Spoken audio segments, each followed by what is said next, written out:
You know, I've lost count. No, I haven't lost count. I never started counting in the first place. All right, I've never started to count, but I suspect there are quite a few occasions.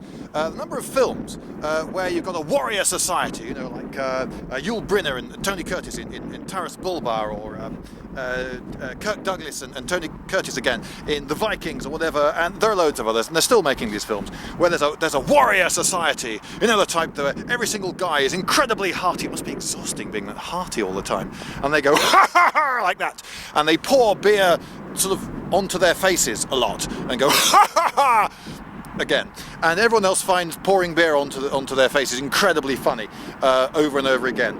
And in these films, there is this idea that there are these warrior societies, you know, the Dark Ages, where men were men and horses were horses, and women, they were men as well, possibly, or maybe horses. Anyway, the notion that there was a warrior society where all the men were incredibly tough, battle-hardened guys who had been in 100 fights and had killed 100 men is patently ludicrous, and yet people seem to accept this idea that the warrior society that could be like that. Now, just think about it.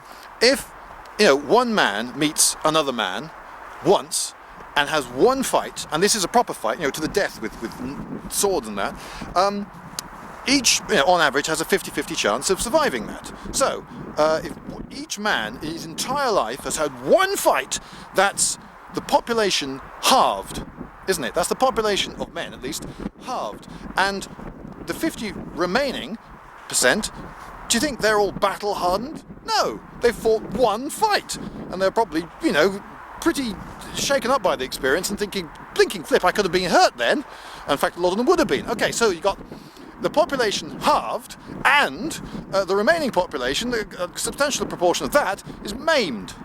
Is that really what you think of as a warrior society? No, there never was such a thing as that sort of warrior society where all the men were battle-hardened. Yes, there were warrior societies like the Zulus, for instance, where everyone was in the army, but that doesn't mean that every individual was a veteran who'd killed loads of men. I mean, that's impossible. You only have to think about it for a few seconds to know that it's impossible. And yet, this idea persists, and I wish it would go away. Bye.